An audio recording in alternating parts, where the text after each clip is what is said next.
In 1998, a group set out on a faith journey to Africa. They were black, white, brown, and yellow. They prayed at slave sites, mosques, and small farms. They hoped to heal slavery's legacy. But first, they had to confront themselves.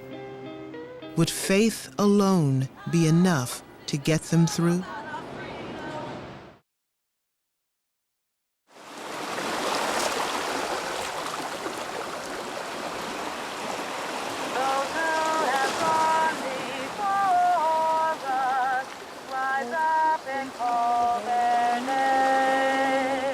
Dear Diary, today I set forth on a year's journey to reclaim my ancestry, restore my hope and spirit, challenge the restrictions and conformity of life, and awaken and develop my spiritual self. This is an ancestral calling.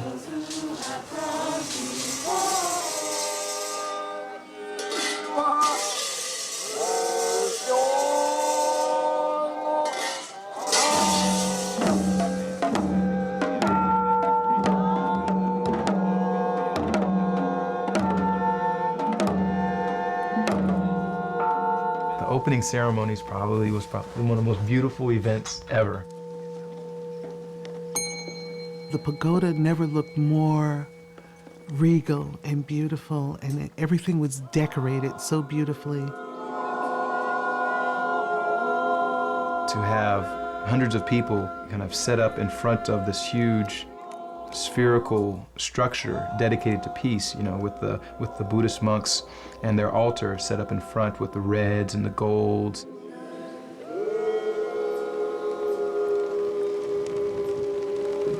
I've never been a joiner of any organized religion.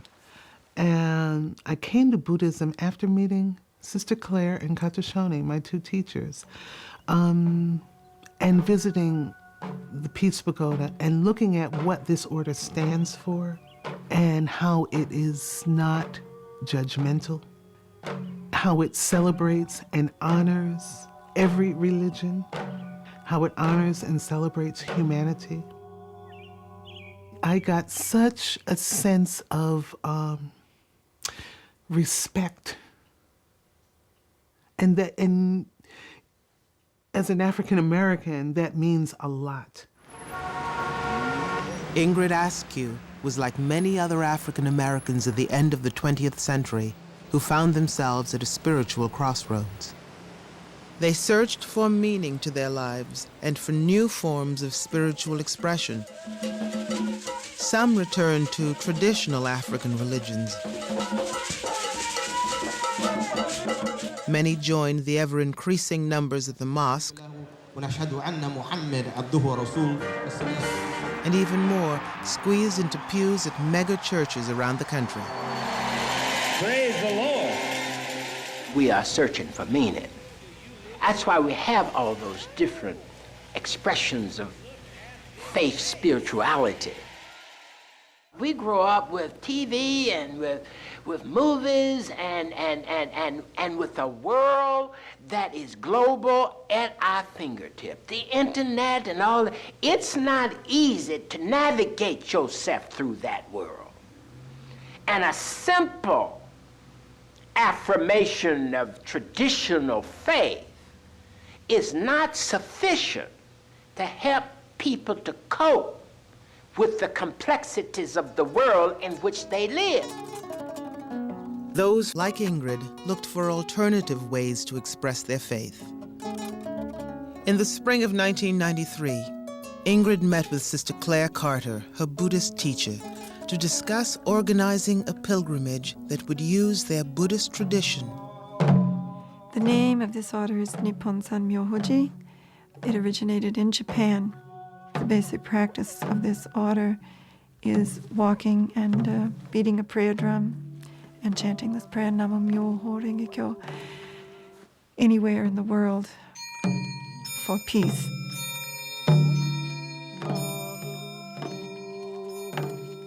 We sat the entire day and evening talking about the possibilities. What if we were to get a group of African Americans or people of African descent and people of European descent together to walk the history of slavery. And I thought, in the case of the enslavement of African people in the Americas, if we walk this history, at least for white people, this is, the truth shall make us free, you know. The idea was to begin a process of healing the wounds of slavery, looking at racism, which is the legacy of slavery. Ingrid and Sister Clare spent 5 years organizing the pilgrimage. They knew that a pilgrimage would attract white activists, but they hoped that black people would come. They did, each with their own faith mission. To offer prayers. I think that was the most important thing, to offer prayers for our ancestors, for ourselves, for our future and our children, so that we can begin the process of healing, of reversing this pattern of oppression and injustice that has permeated the world for 400 years, arguably a couple thousand years, depending on how you want to look at it. And to do all this through a prayerful walk.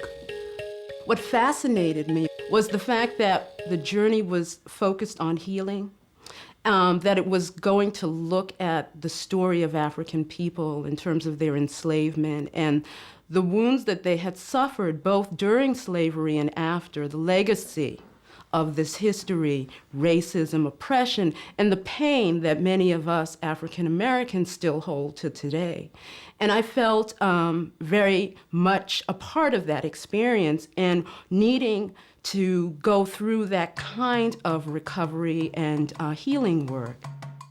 I wasn't sure I wanted to go at first because my mother's worked on so many projects and I've seen them, and I was young and I was ready to hang out, and my mom's leaving for a year and I get to be on my own or whatever. And then I started to see the importance, mainly this project that my mother was doing, the importance basically that I needed to go. She says, and this is going to be the most incredible part of my education. She says, college will be here when I return. So that made me very, very happy.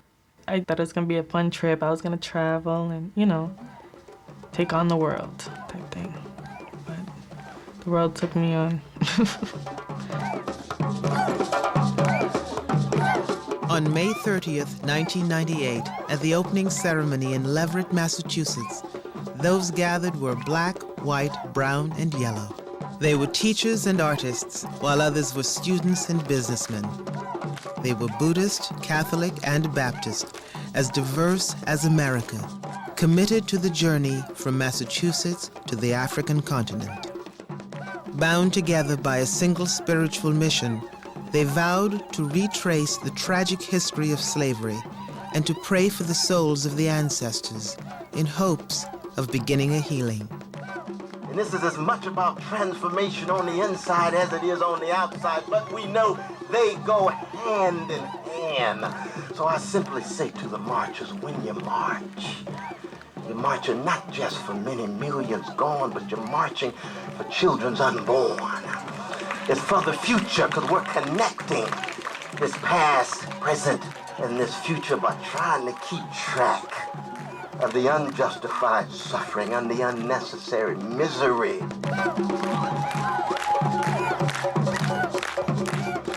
And it took tremendous courage and acts of commitment for them to engage in that pilgrimage, to walk. They want to make a statement. They want to bear witness. And one way of doing that is the accent, the past that's been denied.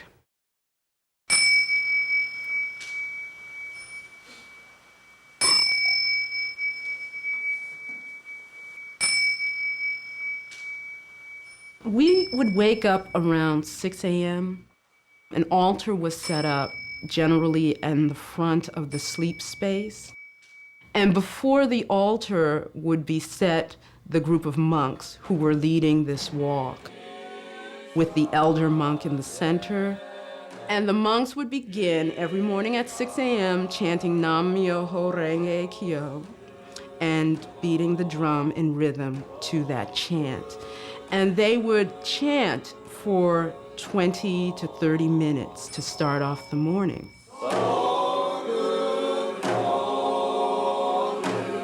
The chant also worked to get all of the rest of us up and into morning prayer.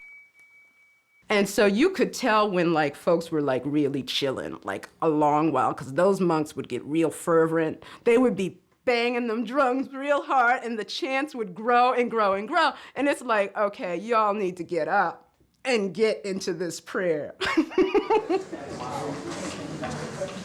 And generally from there, we'd have breakfast. And after breakfast, set out on the road. Before buying a slave, the potential owner would check the slave's health, stamina, and disposition. When we would visit various sites of historic significance, we would form a circle and have prayer.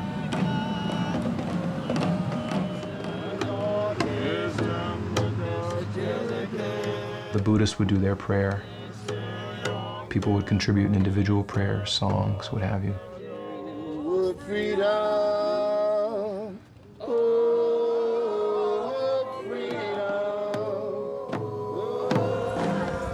We also had like flyers, and we were like, this is what we're doing, this is about us, these are our ancestors, and this is who we are. They saw people of European descent, and they saw all the Asian people, the Asian friends, and the monks. And we had friends from South America and from Central America and Native Americans. It was amazing. The transformation is not easy to see. You don't change minds right away. But there are changes in your own heart as you walk. And there are changes around you and the people you meet around you. People see things differently. People are encouraged by it.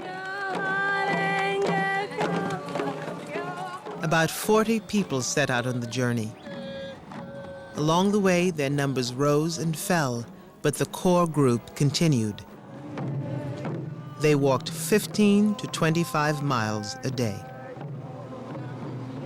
The psychological pain of visiting so many slave sites stirred deep racial tensions within the group.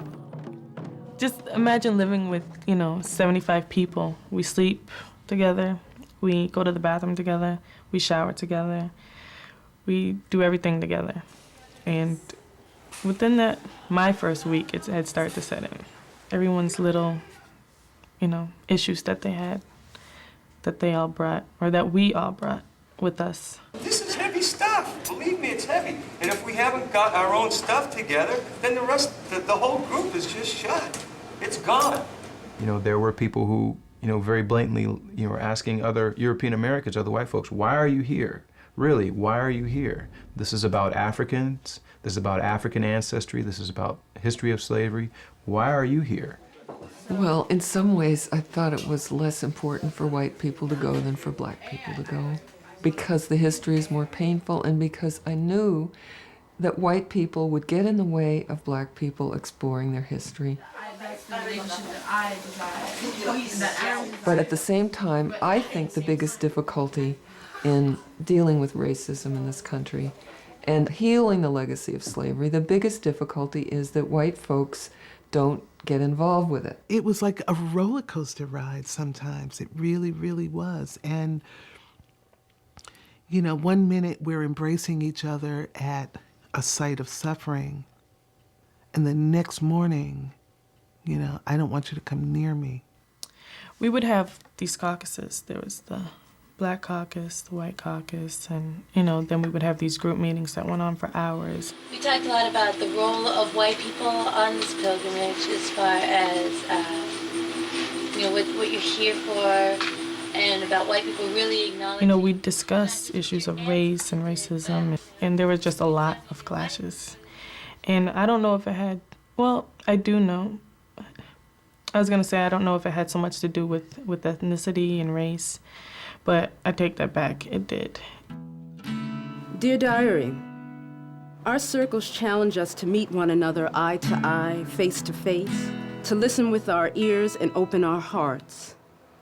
In the circle, we share stories, shed tears, scream, and shout. At times, its coils are so tight, we're ready to snap. At others, they're so loose we could come undone. But no matter, the circles keep on spinning, binding us as one.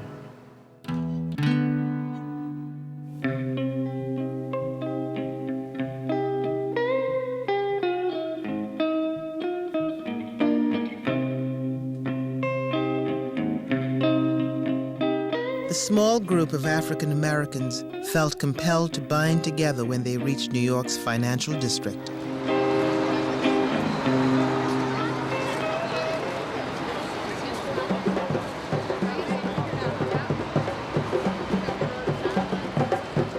In 1991, excavation to build a new skyscraper unearthed ancient human remains.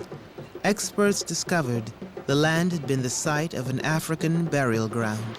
Here in the midst of Wall Street, the black pilgrims found their voices. A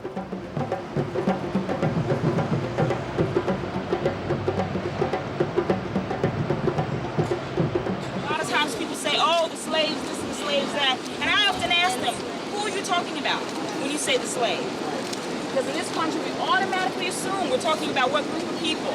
Black people, African people. And clearly we know our history does not begin with enslavement. I didn't know that, like, the whole U.S. economy was based off the African slave trade. And that, like, blew me away. And the proof was right there, that these bones, you know, were buried right where I was standing on. You could just see on the faces of the black people assembled who were part of the journey that they were being, like, really, really moved. And this was like our first moment, those of us of African American, Caribbean Americans, Native American descent, that we came together as a body. When we came to these locuses of importance to the history, what we would do is form a circle. And on this particular occasion, those of us who were black formed an inner circle. It was very important for us to have that time and that space where we could do what we needed to do, where we could feel or pray or sing. And within that ring, we offered our own prayers, our own blessings, made our own messages.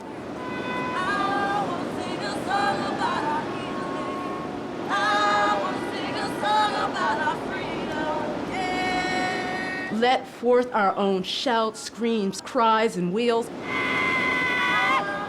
And many of us dropped to our knees physically on that earth and just had to feel the connection to the ancestors, feel the soil.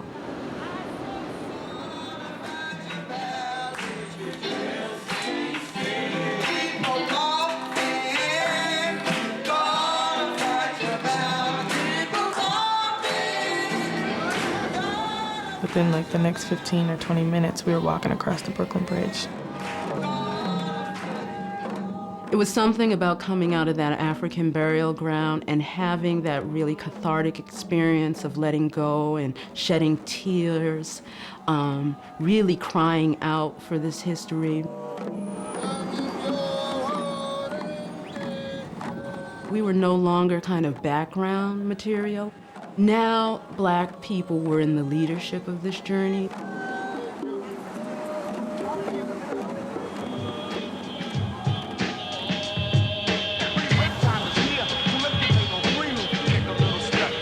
Fragmented, the pilgrimage continued into Bedford-Stuyvesant, a predominantly black neighborhood in Brooklyn. There they saw how faith can shape a community when they visited Masjid Khalifa, part of Imam Warith Deen Muhammad's Muslim American Society.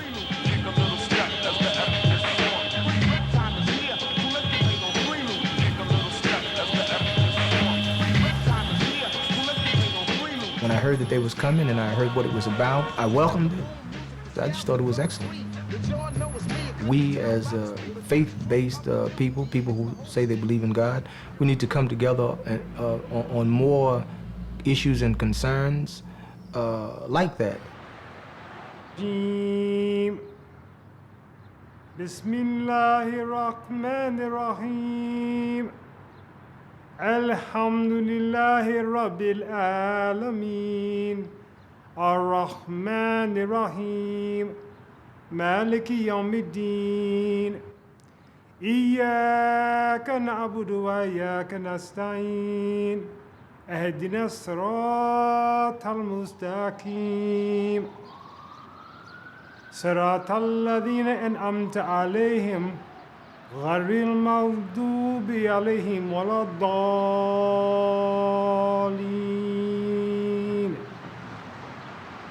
Well, Master Khalifa has been an anchor in this part of Bedford-Stuyvesant for at least 3 decades. In terms of a safe haven for children going to PS3 or traveling in the area, individuals know that there's safety here. In the teachings of Prophet Muhammad, to have land or property or knowledge or money or anything that God has blessed you with and not use it where you and your family and the community at large can derive benefit from it, we're actually incurring a sin on ourselves. That's un-Islamic.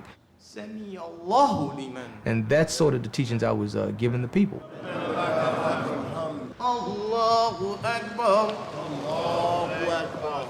Allahu Akbar. Allahu Akbar.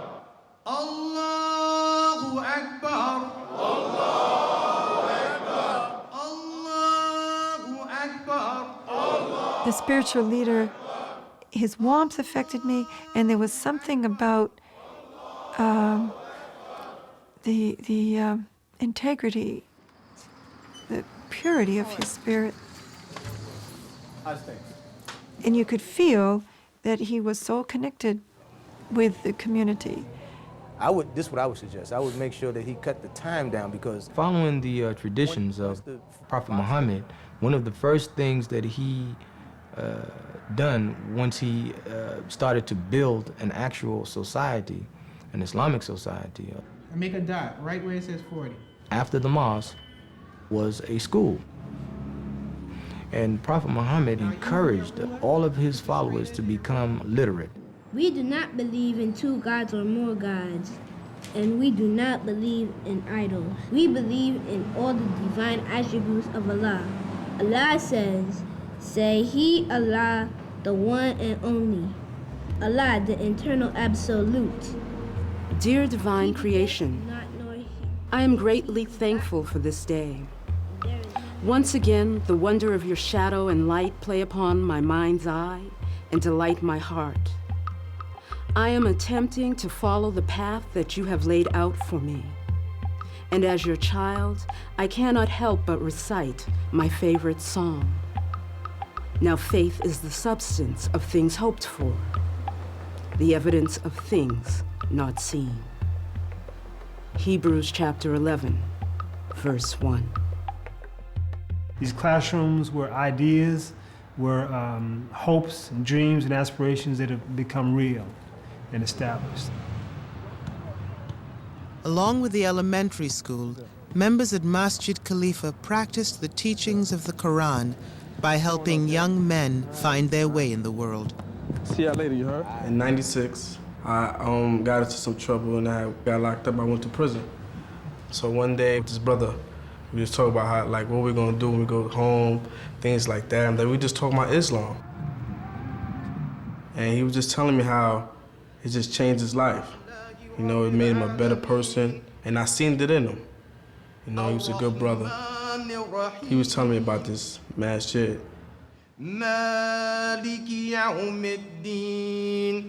I came home on a Friday, so like the next following Friday, I came here. The imam, he introduced me to some brothers, you know, brothers started helping me out, so I came here. In order for a person to really become successful and not get caught up in recidivism, they need some type of bread and butter help.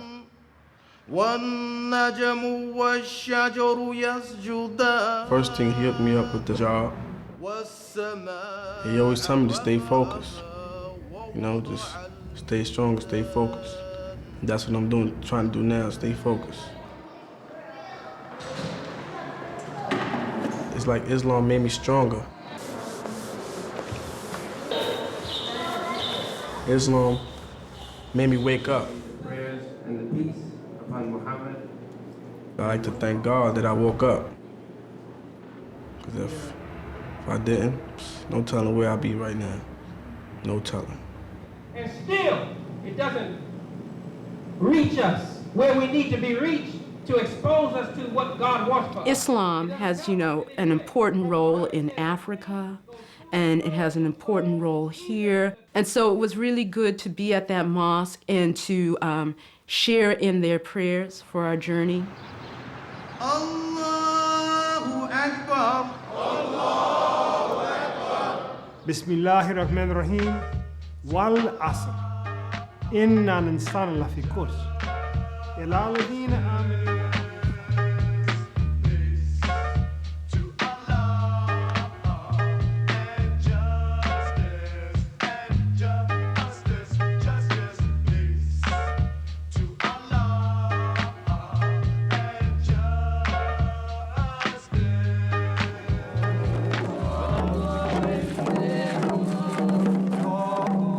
Pilgrims saw how the power of faith transformed lives.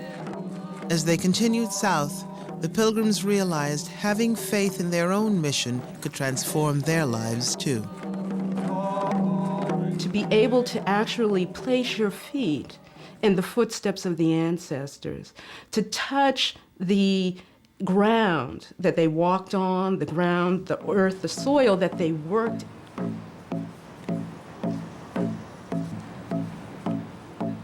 The mall, the sacred mall of the United States, was basically a place where people were bought and sold. And so the pilgrimage processed around the mall, calling out the names, and that was very powerful. Those who have gone before us, rise up and call their names. To pay homage to that legacy, the pilgrims recorded some of the ancestors' names on a scroll they carried with them. Nancy Lewis, Gustavus Lee, Richmond Posey, Jess Fletcher, Phyllis Claggett, Truman Claggett, Mary Claggett.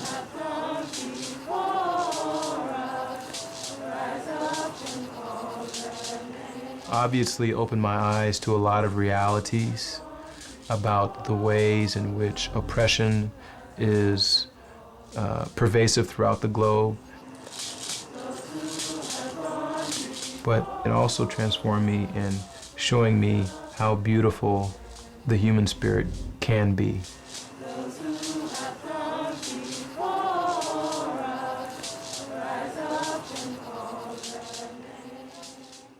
I cried a lot there. I sobbed a lot. I felt closer to that history. And it wasn't something I could talk to the other pilgrims about much. Everyone had a story. People were discovering painful and emotional things on many levels.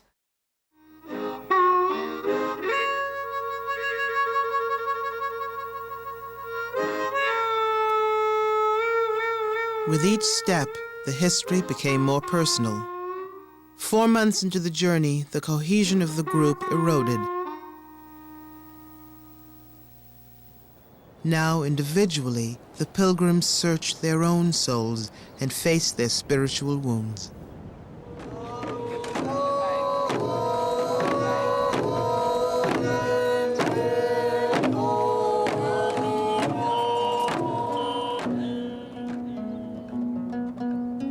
I had no idea there was a granite dome in the middle of Georgia.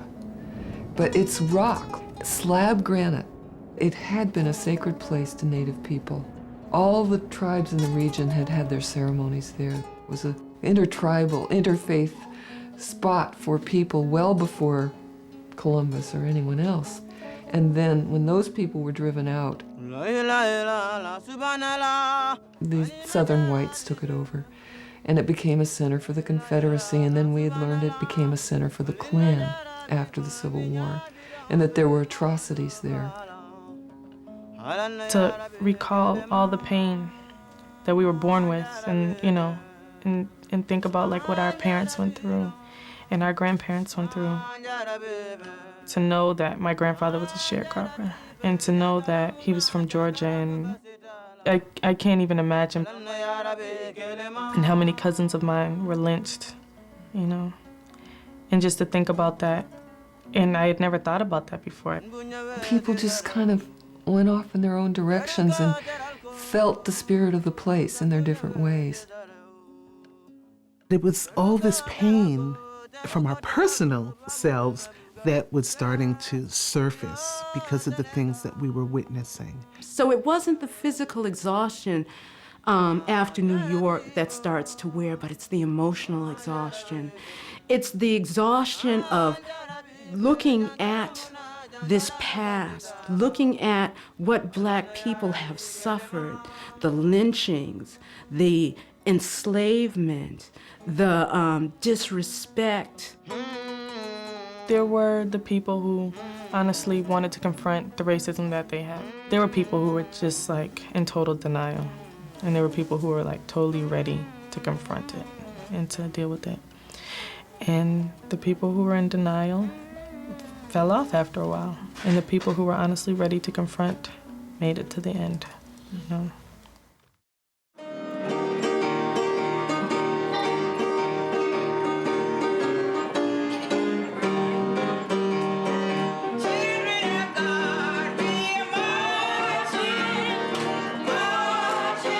The Pilgrims walked on with renewed dedication. But now they confronted a new obstacle. They were running out of money.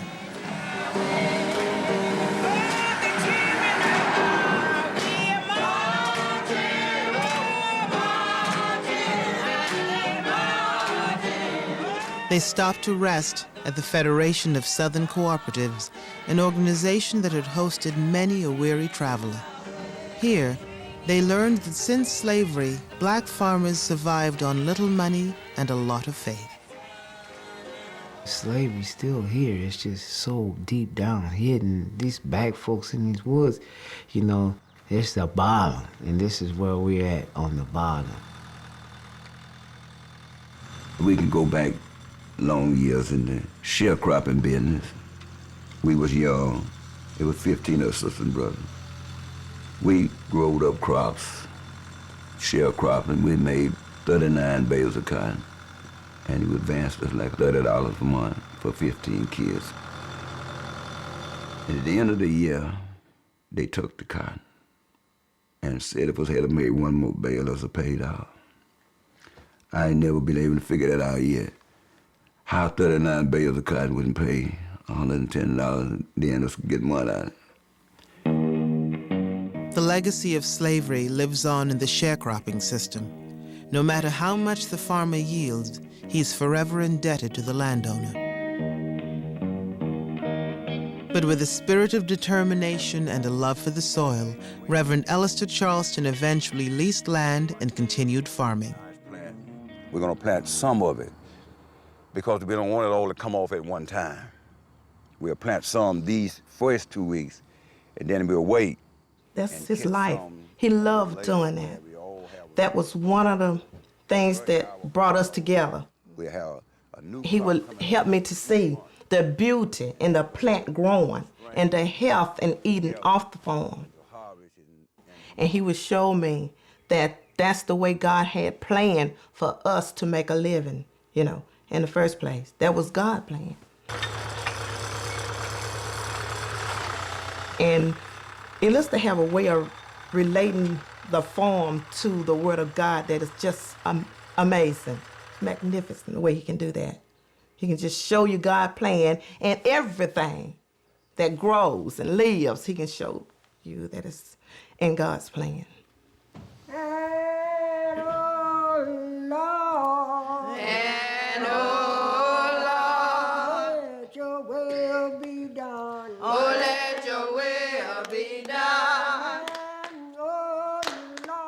It was on a Saturday, December 1976, when I was on my way to this place to find out what my calling was all about and to find out what did I have to do. And this is where I remain here by this big oak tree.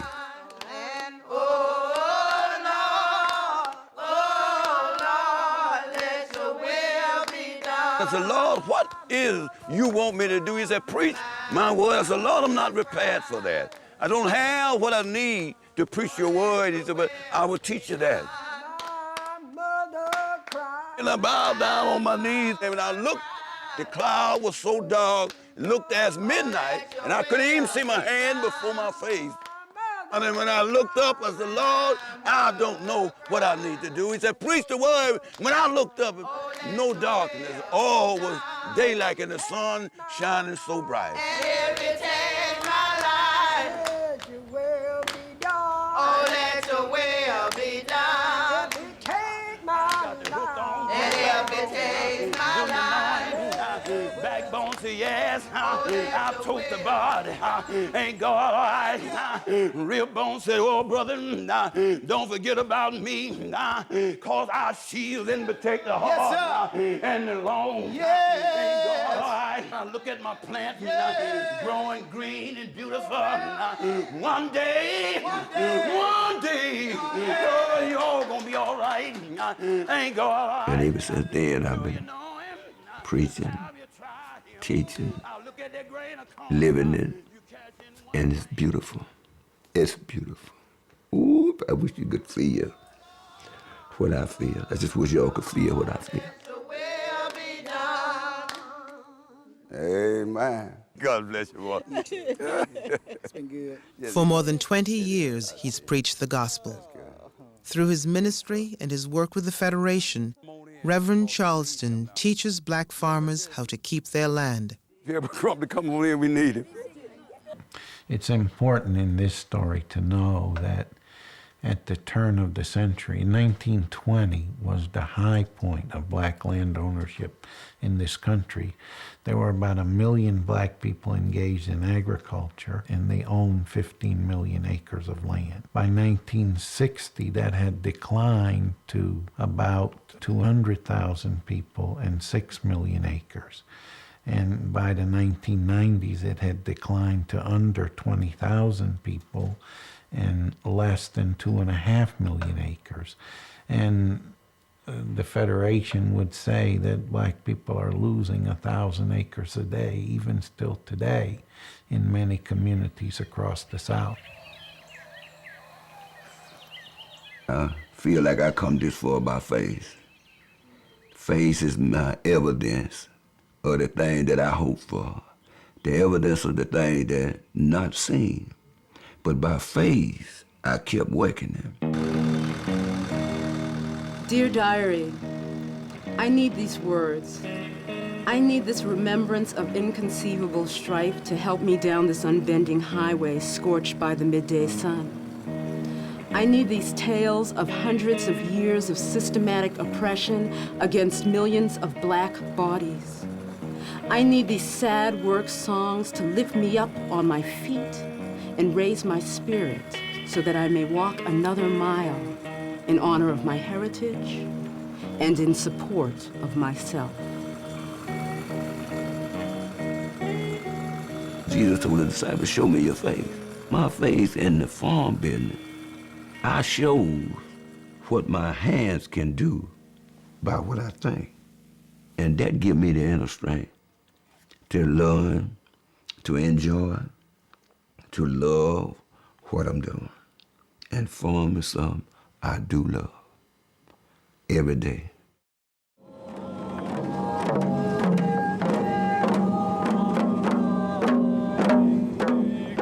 By the time the Pilgrims had made it to New Orleans, they had been touched by extraordinary people of faith and changed by the history they had learned. But they were exhausted, and their money was running out. Their faith was put to the test.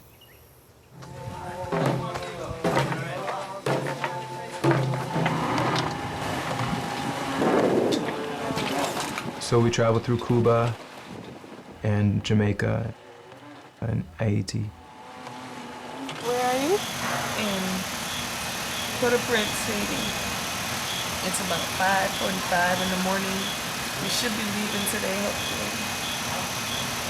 Some of us have to take the bus. The poor people have to take the bus to Dominican Republic and fly to Puerto Rico. That's my burning question every single morning. Where are we sleeping tonight? It's always up in the air, but it's fun. It's fun. Gotta love it.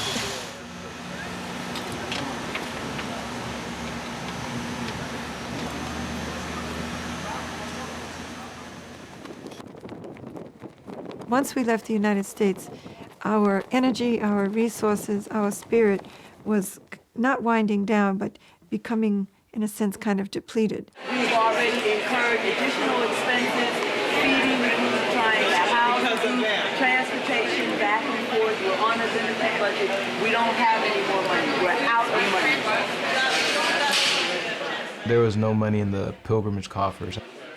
We were supposed to be in Senegal, in Dakar, January 1999, and we had no money to get there. No boat, no money for plane fare. We were pretty wiped out. We were wiped out emotionally, physically, and financially. We needed to stop and regroup and think about what it is that we're doing, what it is that we need to do to get ourselves to Africa. Because that was the whole idea of this pilgrimage, is to take this journey back all the way to the mother continent. We did end up camping out in this place called Piñones, which was the place that Africans were, we didn't know this originally, that Africans were brought to during the slavery times. And it's infested with these little bugs. We were in the middle of one of our intense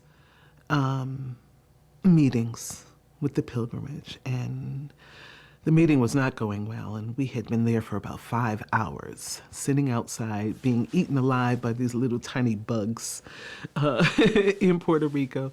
And my daughter, I just watched her get more and more tired and frustrated. And mostly I was all over the place. And I was feeling sick and homesick and tired, and money was like running out. I went to bed, and when I got in the tent, my daughter and I were sharing the tent. She was crying her heart out. And I just held her in my arms, and I said, you know, what's going on? What's the matter? It was raining, and I was wet. And I was just like, Mommy, I want to go home. I think I'm finished. I can't do it anymore. I was like, baby, I'm sorry. I can't make it easy for you. It's hard, I know. But you have to go all the way, because the day that you committed to this pilgrimage, you didn't just commit on a piece of paper. You didn't just commit to me and all these other people. You didn't just commit to yourself. You committed to your ancestors. So when the journey's in Puerto Rico for about a month, some people are going home to go raise money. Some people are going forward to Africa prior to the group getting there. I remember I was reading often at that time a passage that talked about faith. It talked about the fact that as people of faith, things are not promised. But that doesn't mean that you don't have faith. You can have faith without being a religious faith. Faith is the notion that somehow you can muster the courage to step out into the unknown and still sustain yourself, or be sustained. Faith arises to answer for you a meaning that seemingly escapes you. So that when we think of faith, there's so many different forms in which faith is manifest. Because the opposite of faith is despair. So it's a tension that you never get rid of. As soon as you see faith as overcoming the contradiction, then you need a little bit more faith you know, to realize that pretty soon it's going to emerge again. So faith emerges constantly, coping with the contradiction. And at the same time, these contradictions is what challenges faith, makes it get stronger and stronger and stronger, so that you feel that you can cope with whatever comes before you. Dear Diary, maybe in these moments we have recommitted to the struggle, the journey, the struggle within ourselves to work through our conditioning, to examine and confront our racism, to give of ourselves to each other, and to love beyond all else. Maybe we have rediscovered our good and set aside our fears. It would be some time before Soul reached Senegal. After being stalled for a month, the others found the resources to complete the journey. They were 1/2 their original number. Ingrid and Raina were among them. They'd walked for 8 months, for more than 1,900 miles, through rain and heat and wind, on pavement and through brush. Near the end of their journey, the group was mostly black. They walked on, believing that their faith in their mission would prevail. In the African part of the pilgrimage, African Americans came more into their own as leadership. Part of it was that Myrna became the prayer leader. The Buddhist prayer in the morning prayer they still chanted for 15 minutes, but then they moved into a circle. Myrna put on the kente cloth and offered a prayer from the African tradition and poured libations. I pour libation this morning as we praise the supreme omnipotent God.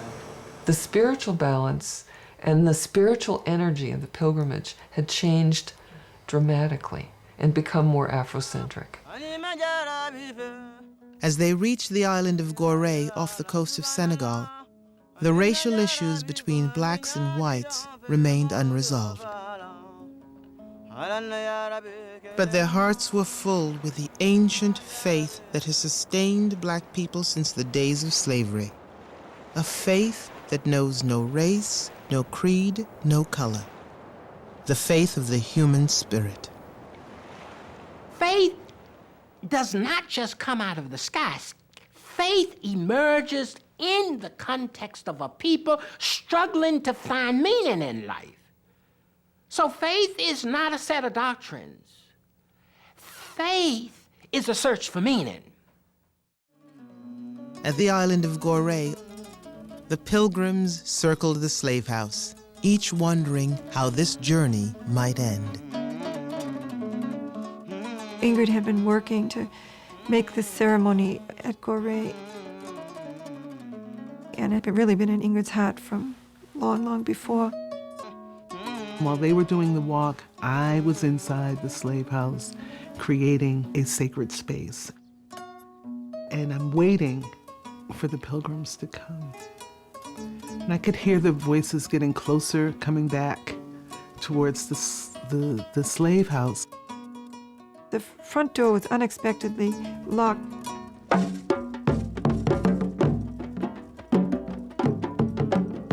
So we had to walk around the side to the back.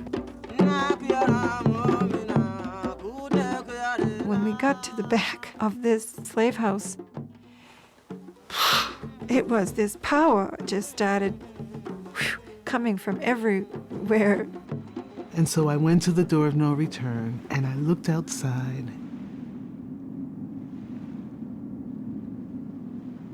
And it was the most heavenly sight to see all of my pilgrimage family standing out on those rocks with their African brothers and sisters.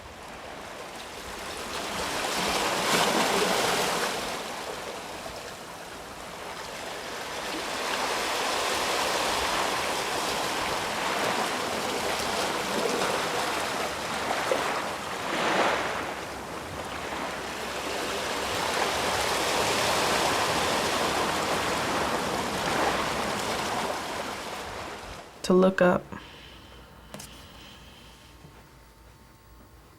and to see my mother in the door.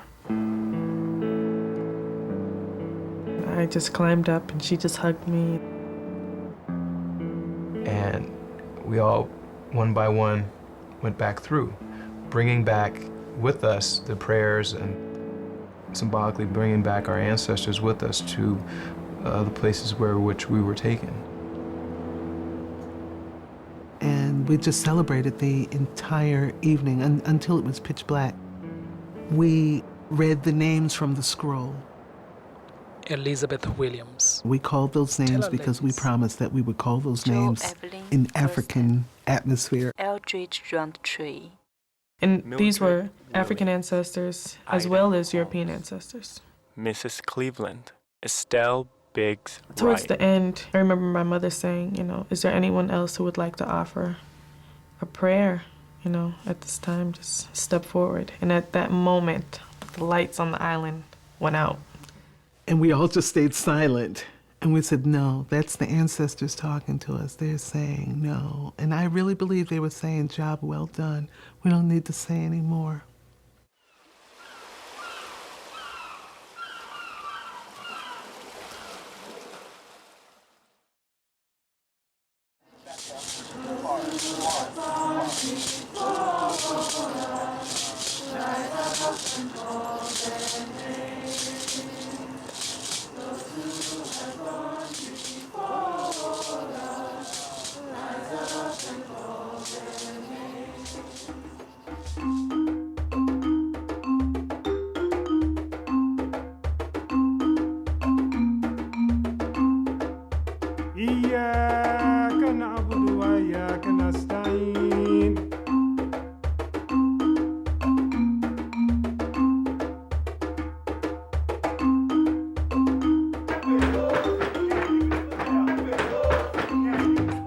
God is a Negro.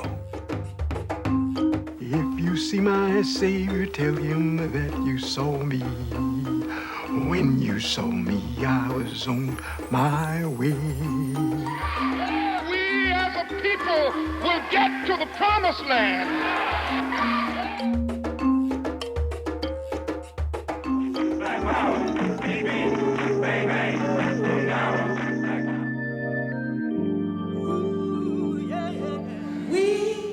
Believe in freedom cannot rest. All right. We who believe in freedom cannot rest.